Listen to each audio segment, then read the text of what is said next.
Hello friends, welcome back to my YouTube channel chem versus mech में आपका स्वागत है। मैं हूं हर्ष शर्मा। तो चलिए आज जो है हम स्टार्ट करने वाले हैं जो हमारा कर्व ब्लेड्स थे पंप के, तो उनका आज ये सेकंड पार्ट है। पहला पार्ट मैंने बना दिया है। अगर आप अभी तक आपने वो पार्ट नहीं देखा तो पहले आप उस पार्ट को देखिए। ये सेकंड पार्ट है, इसमें हम डेरिवेशन के बारे में और कुछ पॉइंट्स के बारे में डिस्कस करेंगे। ठीक है, तो देखिए सबसे पहले हम इसमें बात करने वाले हैं इसके डेरिवेशन के ऊपर कि जो कर्व ब्लेड होती है उसकी डेरिवेशन का फॉर्मूला निकल के क्या आता है आखिरकार। ठीक है, तो इसी के बारे में हम डिस्कस करने वाले हैं। तो देखिए सबसे पहले आपको दो एंगल पता होंगे। पहला होता है हमारा ब्लेड एंगल, ठीक है, और दूसरा होता है हमारा आउटलेट जेट एंगल। ठीक है, दो एंगल बताए थे मैंने आपको। अब देखिए जो हमारा ब्लेड एंगल होता है जिसको हम फाई से डिनोट किया था हमने, ब्लेड एंगल को, जो हमारा ब्लेड एंगल था जिसको हमने फाई से डिनोट किया था, वो एंगल हमारा इस डायग्राम में कहाँ होता है। ठीक है, वेलोसिटी ट्राइंगल ये आउटलेट का है। ठीक है, आउटलेट का है। तो आउटलेट पर अब देखिए ब्लेड जो है हमारा हमने मान लिया एंटी क्लॉकवाइज डायरेक्शन में रोटेट कर रहा है। ठीक है, एंटी क्लॉकवाइज डायरेक्शन में रोटेट कर रहा है। अब हमारा ये बीटा जो एंगल होगा ये कहाँ, सॉरी फाई एंगल जो होगा वो कहाँ होगा। तो आपको पता है कि जो फाई एंगल होता है वो इस जगह होता है। ये होता है हमारा फाई एंगल। क्लियर। और बीटा कौन सा होता है हमारा आउटलेट जेट एंगल, ये होता है। ठीक है, और पिछली वीडियो में ही मैंने आपको बताया कि जो फाई एंगल होता है वो किस किस के बीच में बनता है हमारा। देखिए ये कौन सी वेलोसिटी होगी, ये होगी रिलेटिव वेलोसिटी VR2। ठीक है, और ये कौन सी वेलोसिटी होगी हमारी, ये होगी जेट वेलोसिटी आउटलेट पर। ठीक है, V2। ये आपको पता है क्या होता है, VW2 होता है, VW2।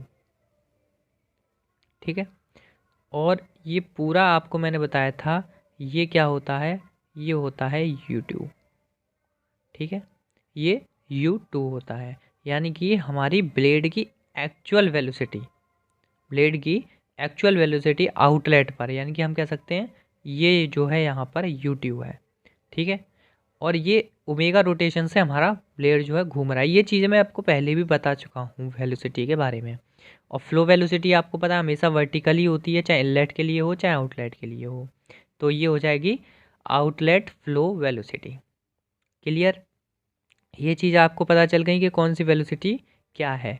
ठीक है, तो चलिए देखिए मैंने जो है पहली वाली वीडियो में ये चीज़ डिस्कस की थी, आपको एक फार्मूला जिसको हम कहते थे यूलर हेड, यूलर हेड का एक फार्मूला डिस्कस किया था कि हमारा जो फार्मूला था वो था H बराबर, इसको हम रनर पावर पर वेट पर सेकंड भी कहते हैं, या फिर हम इसको यूलर हेड यानी कि H कह सकते हैं।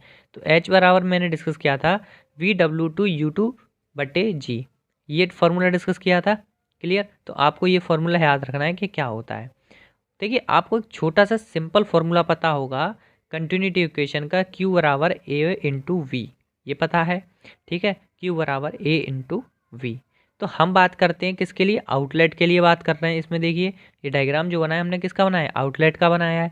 तो आउटलेट के लिए अगर बात करें तो ए क्या है यहाँ पे, area of blade, area of blade. तो एरिया हमारा यहाँ पे कितना होगा, एरिया होगा A बराबर पाई इंटू D2, यानी कि किसका डाया, ब्लेड का, और ब्लेड की विड्थ। ठीक है, ब्लेड की विड्थ ये कितनी होगी। और फ्लो वेलोसिटी क्या होगी, वेलोसिटी ऑफ फ्लो क्या होगी, velocity of flow VF2 is equal to V। तो हम ऐसे भी तो लिख सकते हैं कि यहाँ पे Q बराबर हो जाता है हमारा पाई D2/V2 इंटू VF2, ये भी हम लिख सकते हैं Q बराबर। तो यहाँ पे हमारा Q बराबर ये फॉर्मूला निकल के आता है पाई D2/V2/BF2। ठीक है, तो Q बराबर आपको पता चल गया क्या निकल के आया। ऐसे ही अब हम ट्राइंगल के ऊपर बात करते हैं। देखिए ये ट्राइंगल आपको साफ क्लियर दिख रहा होगा, यहाँ पे बीटा एंगल ये है, ये फाई है, VR2 ये है, V2 ये है, VW2 इतना है यहाँ से लेकर के यहाँ तक का। ठीक है, और U2 ये पूरा है। ये चीज़ें मैं पहले आपको बता चुका हूँ कि ये कैसे आया। क्लियर, कि इस डायग्राम में ये चीज़ें हमारी, ये डायग्राम बनता कैसे है ये मैं आपको पहले वाली वीडियो में क्लियर बहुत इजी तरीके से बता चुका हूँ, तो आप उस वीडियो को ज़रूर देख लीजिए। ठीक है, अब देखिए इसमें जो है हमारा एंगल हमें देखना है tan phi। कि टेन फाइव होगा कितना। तो टेन फाइव आपको लग रहा होगा, तो देखिए टेन फाइव क्या हो जाएगा हमारा, क्या होता है टेन फाइव, टेन फाइव बराबर होता है हमारा लंब बटे आधार। तो देखिए एंगल के सामने का क्या होगा, लंब होगा, यानी कि वी एफ टू बटे ये वाली जो लेंथ है ये वाली, ठीक है, यहाँ से यहाँ तक की जो लेंथ है वो। तो हम लिख सकते हैं कि वी एफ टू बटे U two minus V W two लिख सकते हैं, क्योंकि ये तो हो गया हमारा लंब और ये हो गया हमारा आधार, ठीक है, ये हो गया लंब और ये हो गया आधार। तो टेन फाइव हम लोगों ने निकाल लिया कि टेन फाइव क्या है।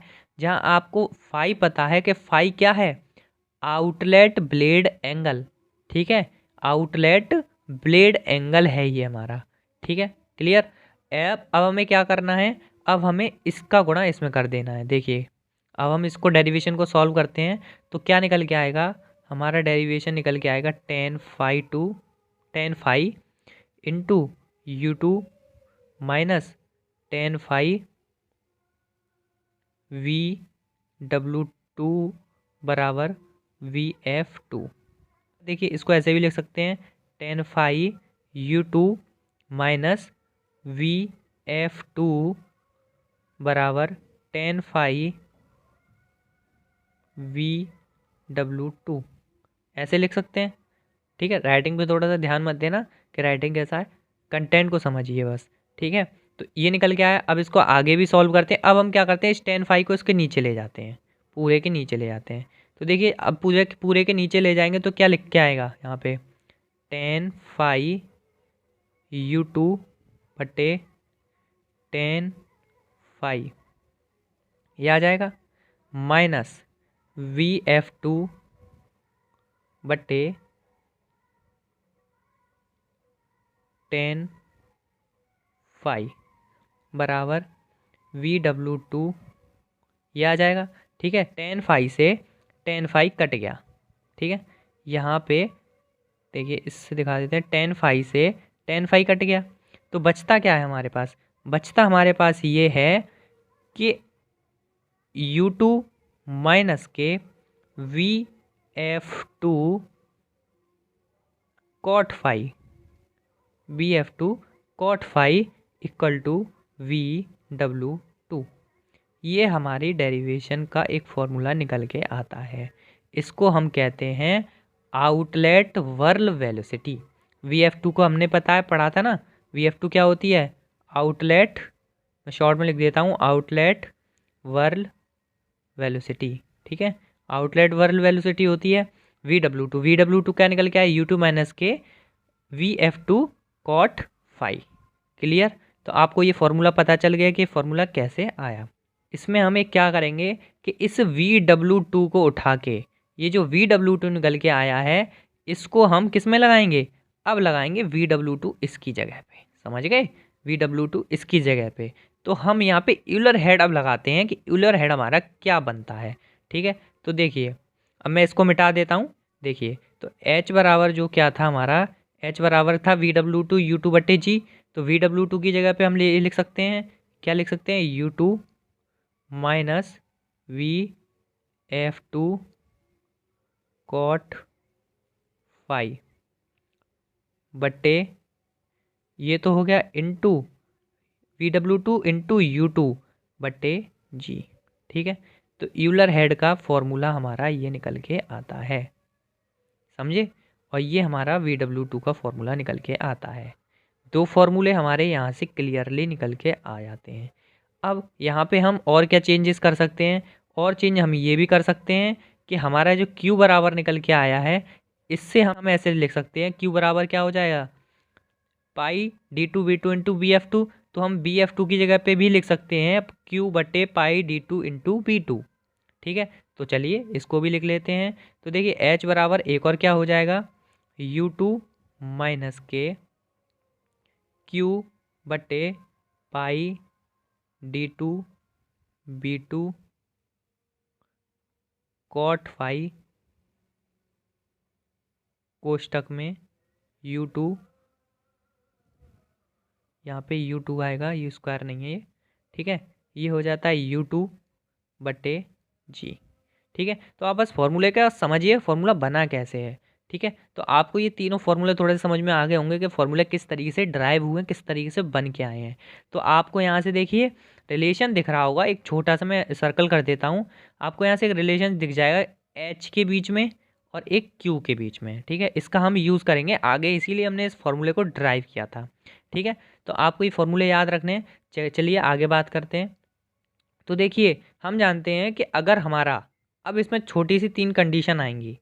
अगर हमारा फाई बराबर जो है 90 डिग्री हो, फाई बराबर 90 डिग्री हो इस फॉर्मूले के लिए। ठीक है, इस फॉर्मूले के लिए फाई, या इस वाले के लिए मान लीजिए फाई बराबर 90 डिग्री हो, तो फाई 90 डिग्री का मतलब क्या है, कॉट 90। और कॉट 90 की वैल्यू कितनी होती है, 0। कॉट 90 की वैल्यू कितनी निकल के आती है, 0 निकल के आती है। ठीक है, तो यहाँ पे हम देखते हैं कॉट 90 0 हो जाएगा, तो हमारा VW2 जो है वो किसके बराबर हो जाएगा, U2 के बराबर हो जाएगा। कैसे, U2 के बराबर हो जाएगा। किस तरीके से, देखिए ये पूरा 0 हो जाता है अगर, तो U2 बराबर किसके हो जाएगा, VW2 के हो जाएगा कि नहीं हो जाएगा। तो इसी तरीके से U2 बराबर हो जाता है VW2 के। कॉस फाई अगर 90 से बड़ा है, कॉस फाई 90 से बड़ा है तो वैल्यू क्या आएगी, नेगेटिव निकल के आएगी। ठीक है, कैसे, ये कंपोनेंट जो है अगर हमारा 90 डिग्री यानी कि 0 से बड़ा है, ठीक है, ये अगर 0 से बड़ा है तो किसी भी वैल्यू में से बड़ी वैल्यू घटाते हैं तो क्या निकल के आती है, नेगेटिव निकल के आती है, तो ये नेगेटिव हो जाएगा। और उसका उल्टा कर देंगे, अगर फाई इक्वल टू 90 डिग्री या लेस देन, तो वो कैसी हो जाएगी, पॉजिटिव हो जाएगी। ठीक है, हम यहाँ पे लिख देंगे VW2 is greater than U2, यानी कि VW2 U2 से बड़ा होगा। क्लियर।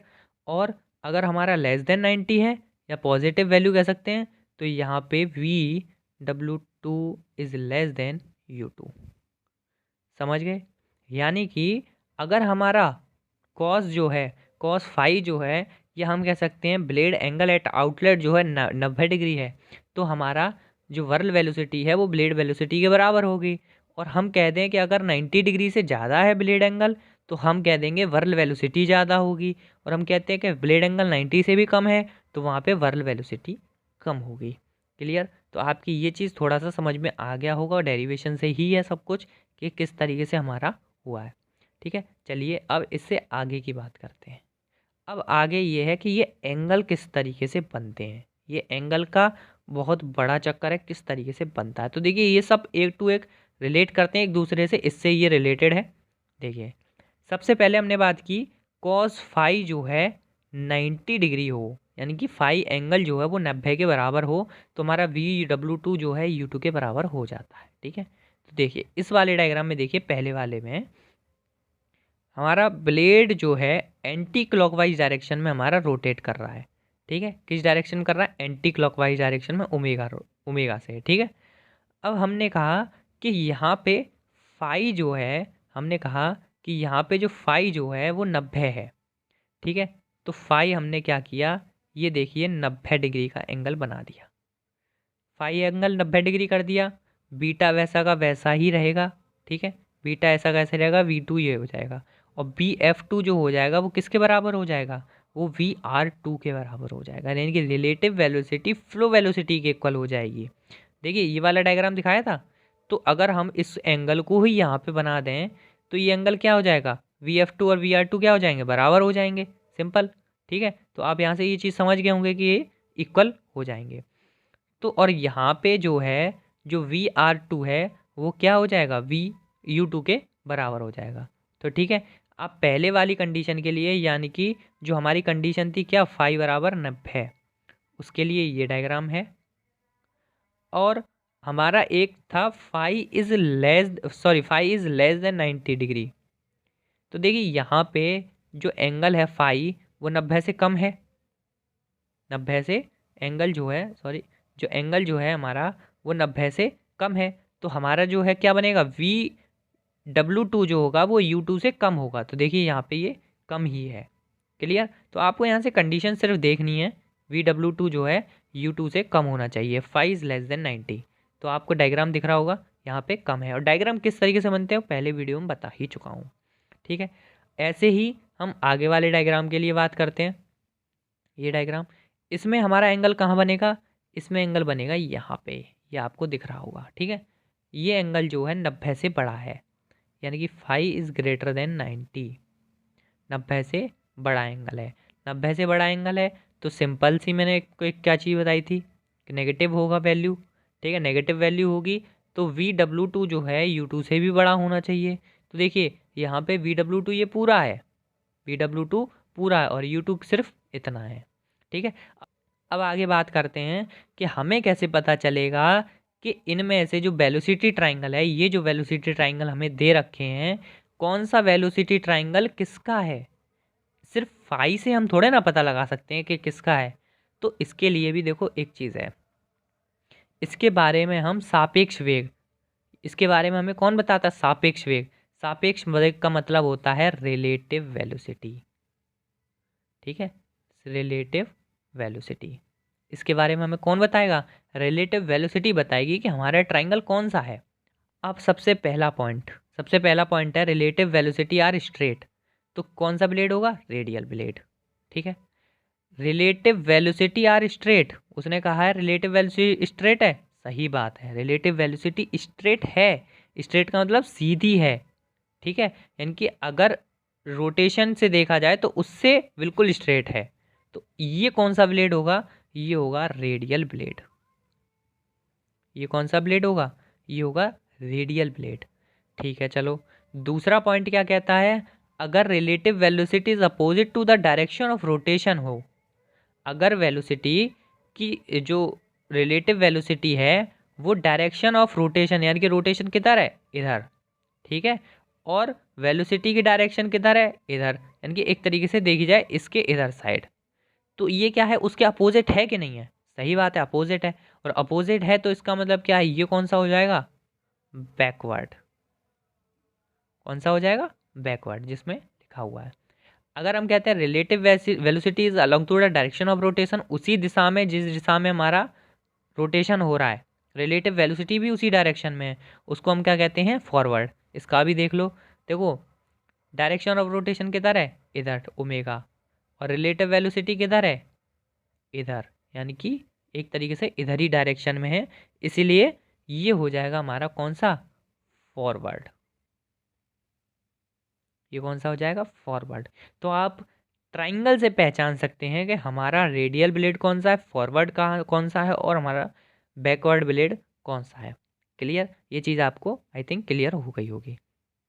अब देखिए, अब जो मेन पॉइंट है वो डिस्कस करते हैं कि कौन सा ब्लेड हमें अच्छी एफिशिएंसी दे सकता है। तो देखिए सबसे पहले हम बात करते हैं फॉरवर्ड ब्लेड की।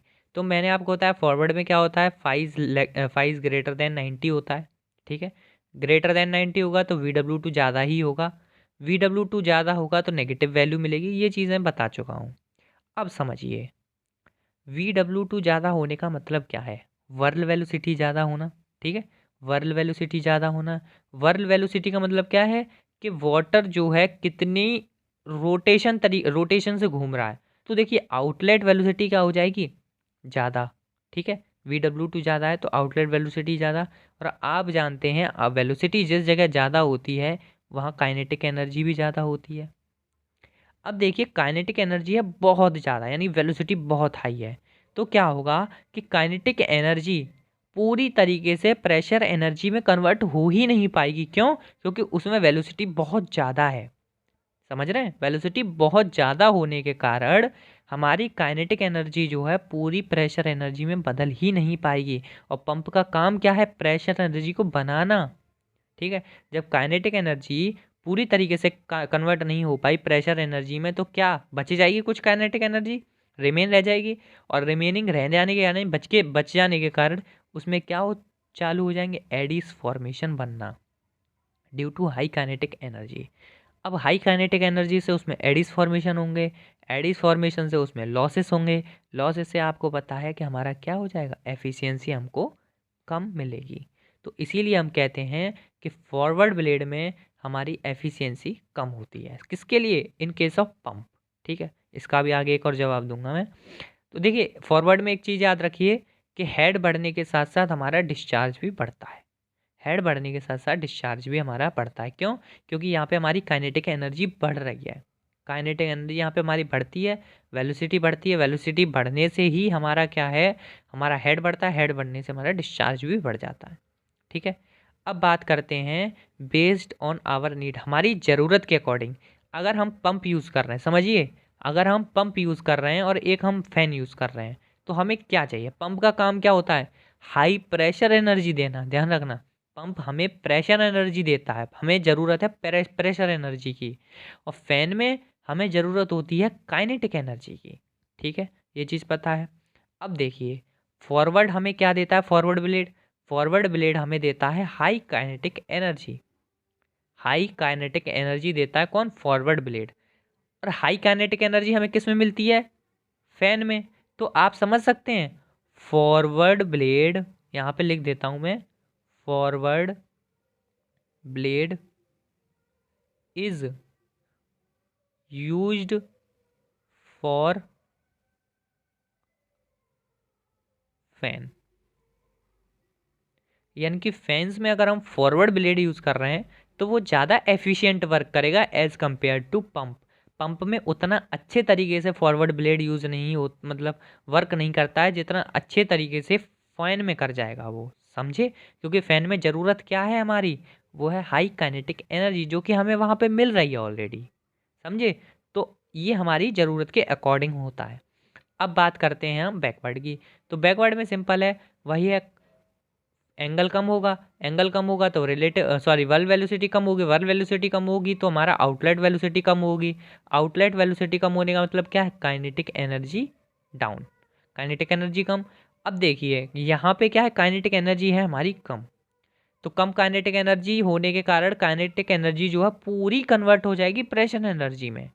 काइनेटिक एनर्जी समझ रहे हैं? मतलब हमें काइनेटिक एनर्जी उसमें भी कन्वर्ट करनी थी फॉरवर्ड में, और हमें इसमें भी करनी है, बैकवर्ड में भी करनी है। लेकिन समझिए कि वेलोसिटी कम है, वेलोसिटी कम होगी यानी कि धीरे धीरे, ठीक है, धीरे धीरे काइनेटिक एनर्जी जो है पूरी की पूरी कन्वर्ट हो जाएगी किसमें? प्रेशर एनर्जी में। वहाँ पे क्या है, रैपिड चेंज होता है। ठीक है, बहुत जल्दी से चेंजेस आते हैं, बहुत जल्दी से फ्लो होता है हमारा, इसीलिए वहाँ पे हमारा पूरी प्रेशर एनर्जी में वो कन्वर्ट हो ही नहीं पाता था फॉरवर्ड में। यहाँ पे क्या है, स्लो प्रोसेस है, इसीलिए हमारी प्रेशर एनर्जी में पूरी तरीके से कन्वर्ट हो जाएगी, जिससे हमारा क्या, नो एडिस फॉर्मेशन, कोई एडिस फॉर्मेशन नहीं होगी, जिससे कोई कोरोजन नहीं होगा, और एफिशिएंसी हमें अच्छी खासी यानी कि हाई एफिशिएंसी मिल जाएगी। ठीक है, अब देखिए लो काइनेटिक एनर्जी के कारण हमारा हेड भी कम और डिस्चार्ज भी कम। तो ये एक डिसएडवांटेज, कहीं ना डिसएडवांटेज नहीं कह सकते, लेकिन हाँ अगर हम मल्टी स्टेज यूज़ कर लें विद बैकवर्ड ब्लेड के साथ तो हमारा ये हेड और डिस्चार्ज भी बढ़ जाते हैं। ठीक है, तो लेकिन अगर हम सिंगल के लिए बात कर रहे हैं तो देखिए कम काइनेटिक एनर्जी है तो हमारा हेड भी कम और डिस्चार्ज भी कम हो जाएगा, ये चीज़ क्लियर है। ठीक है, और best angle of backward blade के लिए वो होता है हमारा 20 से 30 डिग्री। ये चीज़ आप याद रखिए, 20 से 30 डिग्री का एंगल आप दीजिए बैकवर्ड कर्व ब्लेड में, वो अच्छा खासा आपको एफिशिएंसी दे देगा। ठीक है, अब देखिए वही चीज़ दोबारा से कि पंप हमें क्या रिक्वायर्ड है, हाई प्रेशर ज़रूरत पड़ती है, फैन में क्या रिक्वायर्ड है, हाई काइनेटिक एनर्जी। अब देखिए बैकवर्ड में हमें क्या मिल रहा है, लो काइनेटिक एनर्जी मिल रही है। अब लो काइनेटिक एनर्जी मिल रही है तो इसका मतलब क्या है कि हमें प्रेशर एनर्जी यहाँ पे ज़्यादा मिलेगी। क्यों? क्योंकि प्रेशर एनर्जी में टोटल कन्वर्ट हो रहा है, यानी कि जो काइनेटिक एनर्जी थी वो प्रेशर एनर्जी में पूरी कन्वर्ट हो गई। प्रेशर एनर्जी काइनेटिक एनर्जी गिर गई, प्रेशर एनर्जी बढ़ गई। ठीक है, तो पूरी प्रेशर एनर्जी हो गई, और प्रेशर एनर्जी ज़्यादा होने का मतलब क्या है कि बैकवर्ड किस में यूज़ किया जाएगा, हमारा पंप में। यानी कि बैकवर्ड ब्लेड जो होता है वो पंप के लिए बेस्ट होता है, और फॉरवर्ड ब्लेड जो होता है वो फैन के लिए फैन के लिए मतलब बेस्ट होता है। क्लियर? तो ये चीज़ आपकी क्लियर हो गया होगा कि हमारा कौन सी चीज़ किसके लिए बेस्ट है। अब देखिए, अब बात करते हैं रेडियल ब्लेड की भी। तो रेडियल में बहुत सिंपल है, रेडियल ब्लेड में जो फाई एंगल है वो 90 होगा। ठीक है, VW2U2 के बराबर हो जाएगा। और इसमें देखिए एक चीज़ है, हेड और डिस्चार्ज दोनों कांस्टेंट रहेंगे, ना तो हेड चेंज होगा ना ही डिस्चार्ज चेंज होगा। जितना इनलेट पे आया उतना आउटलेट पे हमारा निकल जाएगा। लेकिन फॉरवर्ड में क्या है, फॉरवर्ड में हेड और डिस्चार्ज गिर जाते हैं। इसका मतलब क्या, जितना इनलेट पे आ रहा है हेड उतना हमें मिल नहीं रहा है, डिस्चार्ज आ रहा है लेकिन मिल नहीं रहा है उतना, ठीक है, उतनी क्वांटिटी से बाहर नहीं निकल रहा है। मतलब मास डिस्चार्ज क्या है, डिस्चार्ज क्या है, मास पर रेट है, तो उससे उस रेट से हमारा बाहर निकल नहीं रहा है, ठीक है। और फॉरवर्ड में क्या है, ज़्यादा है तो बढ़ जाता है वो, ठीक है। लेकिन एक चीज़ याद रखिए, इसकी जो एफिशिएंसी होती है वो मिडिल होती है बैकवर्ड और फॉरवर्ड के, यानी कि इन दोनों के बीच की एफिशिएंसी होती है रेडियल की, ठीक है, ना ज़्यादा बुरी और ना ज़्यादा अच्छी, इस तरीके से, ठीक है। तो ये हो गया हमारा रेडियल ब्लेड। अब देखिए ये ग्राफ कैसे बना। एक ग्राफ आपने देखा होगा हेड एंड डिस्चार्ज के बीच में, ये वाला हेड और ये डिस्चार्ज, ठीक है, इनके बीच में हमारा ग्राफ कैसे बनता है। तो आपको मैंने एक फॉर्मूला बताया था, H बराबर U2G अंडर रू कोष्टक में U2 क्यू कॉस 5 बटे पाई D2V2, ये बताया था। अब यहाँ पे समझिए, ये H है, ठीक है, और ये हमारा जो है Q हो गया, ये H है और ये Q है, हमें इसके बीच रिलेशन निकालना है। आपको ये थोड़ा थोड़ा दिख रही होगी, ये इक्वेशन जो है, ये जो फॉर्मूला है, ये एक लीनियर इक्वेशन बनाता है। कैसी बनाता है, लीनियर इक्वेशन है, क्योंकि यहाँ पे कोई भी स्क्वायर रूट क्यू नहीं है, डायरेक्ट किसी भी, जैसे कह सकते हैं ना, H is directly proportional to Q की पावर 1, ठीक है। तो लीनियर इक्वेशन Q की पावर 2 हो जाता तो पैराबोलिक हो जाता, ठीक है, इस तरीके से, सॉरी हाँ पैराबोलिक हो जाता, ठीक है। तो Q की पावर 1 है, तो इसका मतलब क्या, लीनियर इक्वेशन हमारी यहाँ पे बन रही है। लीनियर इक्वेशन बन रही है तो सिंपल है, जो डायग्राम बनेगा H और Q के बीच में वो कैसा बनेगा, लीनियर ही बनेगा। कैसा बनेगा, लीनियर बनेगा, ठीक है। अब लीनियर डायग्राम बनता है, अब देखिए ये लाइंस किसके लिए होंगी, तो मैंने आपको बताया रेडियल के लिए हेड कांस्टेंट और डिस्चार्ज भी कांस्टेंट, तो ये तो हो गई बीच वाली लाइन रेडियल की। और फॉरवर्ड में क्या होता है, बढ़ता है, यानी कि ये हो गई फॉरवर्ड की, और बैकवर्ड में क्या है, गिरता है, तो ये हो गई बैकवर्ड की। क्लियर, तो ये चीज़ आपके क्लियरली तरीके से समझ में आ गई होगी। अब देखिए आपको एंगल कैसे पता चलेगा, तो आप यहाँ से एंगल लगा सकते हैं। देखिए मैं आपको दूसरे कलर से दिखा देता हूँ, ये जो है एंगल 90 डिग्री रेडियल के लिए, बैकवर्ड के लिए कम होता है, ठीक है। और ये देखिए यहाँ से फॉरवर्ड के लिए कितना ज़्यादा एंगल है, ठीक है, ये हो गया 120 या 90 से एबव, ठीक है। तो ये आपको यहाँ से एंगल्स भी क्लियरली समझ में आ रहे होंगे, कौन सी लाइन किस ब्लेड के लिए है, क्यों लीनियर बनाते हैं, आपको ये सारी की सारी चीज़ें क्लियर एकदम हो गई होंगी, ठीक है। तो अगर आपको ये वीडियो थोड़ी सी भी अच्छी लगी हो तो चैनल को सब्सक्राइब करें, वीडियो को लाइक करें, और थैंक यू सो मच।